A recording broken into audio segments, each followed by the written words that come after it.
اعوذ باللہ من الشیطان الرجیم بسم اللہ الرحمن الرحیم۔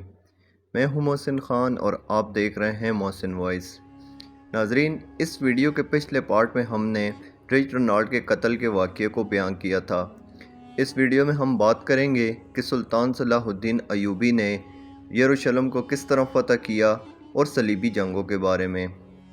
حطین کو فتح کرنے کے بعد سلطان بیت المقدس فتح کرنے کے لیے نکلے اور ایک ہفتے کی مسلسل خون ریزی کے بعد آخر کار عیسائیوں نے ہتھیار ڈال دیے اور رحم کی درخواست کی۔ یوں بیت المقدس پورے 91 سالوں کے بعد مسلمانوں کے قبضے میں آ گیا اور تمام فلسطین سے مسیحی حکومت کا مکمل خاتمہ ہو گیا۔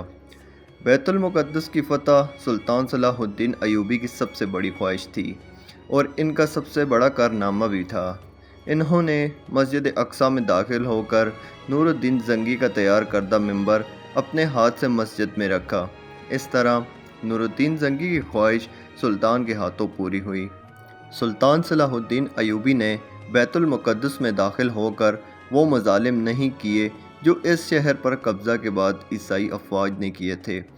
وہ ایک مثالی فاتح کی حیثیت سے بیت المقدس میں داخل ہوئے اور فدیہ لے کر ہر عیسائی کو امان دے دی، جبکہ جو غریب فدیہ نہیں دے سکتا تھا ان کے فدیے کی رقم خود سلطان صلاح الدین ایوبی اور ان کے بھائی ملک العادل نے خود ادا کی۔ بیت المقدس کی فتح کے بعد چونکہ تمام مسیحی حکومت ختم ہو گئی تھی جو کہ فلسطین میں 1099 عیسوی سے قائم تھی، اور تمام فلسطین مسلمانوں کے قبضے میں آ گیا تھا جو کہ 761 سال تک مسلمانوں کے قبضے میں رہا، یہاں تک کہ 1948 میں امریکہ، برطانیہ اور فرانس کی مشترکہ سازش سے فلسطین کے علاقے میں یہودی سلطنت قائم کی گئی تھی جس کا نام اسرائیل ہے، اور بیت المقدس کا نصف حصہ ان یہودیوں نے قبضہ کر لیا۔ 1967 کے عرب اسرائیل جنگ میں بیت المقدس میں یہودیوں نے دوبارہ حملہ کر دیا، اور یوں آج بھی قبلہ اول بیت المقدس کسی سلطان صلاح الدین ایوبی کا منتظر ہے۔ بیت المقدس پر قبضے کی خبر جب یورپ پہنچی تو تمام یورپ میں کوہرام مچ گیا اور ہر طرف لڑائی کی تیاریاں ہونے لگیں۔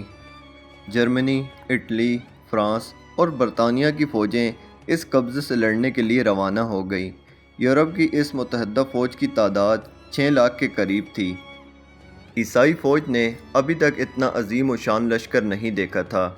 یہ عظیم و شان لشکر یورپ سے روانہ ہوا اور اکا کی بندرگاہ کا محاصرہ کر لیا، جبکہ سلطان صلاح الدین ایوبی نے تنہا اکا کی حفاظت کے لیے تمام انتظامات مکمل کر لیے تھے، مگر صلیبیوں کو مسلسل یورپ سے مدد پہنچتی رہی، لہٰذا اس معرکے میں 10,000 عیسائی قتل ہونے کے باوجود صلیبیوں نے محاصرہ جاری رکھا، جبکہ دوسری طرف سلطان صلاح الدین ایوبی کو کسی دوسری اسلامی ممالک کی مدد اور تعاون حاصل نہ ہو سکا۔ اسی لیے صلیبی ناکہ بندی کی وجہ سے اہل شہر اور سلطان کا تعلق ٹوٹ گیا، اور سلطان باوجود اپنی پوری کوشش کے مسلمانوں کو مزید طاقت فراہم نہ کر سکا، لہٰذا تنگ آ کر شہر کے لوگوں نے امان کے معاہدے پر شہر کو عیسائیوں کے حوالے کر دینے پر رضامندی ظاہر کی۔ فریقین کے درمیان معاہدہ طے ہوا جس کے مطابق مسلمانوں نے 2 لاکھ اشرفیاں فدیہ جنگ ادا کرنے کا وعدہ کیا، اور صلیب اعظم اور 500 عیسائی قیدیوں کی واپسی پر مسلمانوں نے ہتھیار ڈال دیے۔ مسلمانوں کو اجازت دے دی گئی کہ وہ اپنے تمام مال و اسباب لے کر شہر سے نکل جائیں، مگر رچرڈ صلیبی بادشاہ نے عہد شکنی کی اور محصورین کو قتل کر دیا۔ دوستو، اکا کے بعد صلیبیوں کا اگلا معرکہ اسقلان تھا۔ یہاں پہنچنے سے پہلے عیسائیوں کا سلطان صلاح الدین ایوبی نے 11 مرتبہ مقابلہ کیا۔ سب سے اہم معرکہ درسور کا تھا، جس میں سلطان نے بہادری اور جوان مردی کی عظیم مثال پیش کی، جن کی بدولت صلیبیوں کے حوصلے پست ہو گئے، مگر چونکہ کسی مسلمان حکومت خصوصاً خلیفہ بغداد کی طرف سے کوئی مدد نہیں پہنچی تھی، لہٰذا سلطان کو پسوائی اختیار کرنا پڑی، جبکہ واپسی پر سلطان صلاح الدین ایوبی نے اسقلان کا شہر خود ہی تباہ کر دیا تھا، اور جب صلیبی وہاں پہنچے تو انہیں اینٹوں کے ڈھیر کے سوا کوئی چیز حاصل نہ ہوئی۔ اسی دوران سلطان نے بیت المقدس کی حفاظت کی تیاریاں بھی مکمل کر لی، کیونکہ اب صلیبیوں کا اگلا رخ بیت المقدس تھا۔ یوں سلطان نے اپنے مختصر فوج کے ساتھ مل کر اس قدر عظیم الشان لشکر کا جوان مردی سے مقابلہ کیا اور اتنی بہادری اور دانشمندی سے لڑے کہ صلیبیوں کو فتح کی کوئی امید نہ رہی۔ لہٰذا وہ صلح کی درخواست کرنے لگے۔ یوں فریقین میں صلح کا معاہدہ ہوا، جس کے مطابق معاہدے کی 3 شرائط تھیں۔ نمبر 1، بیت المقدس مسلسل مسلمانوں کے قبضے میں رہے گا۔ نمبر 2، حفا، یفا اور عکا کے شہر صلیبیوں کے قبضے میں رہے گا۔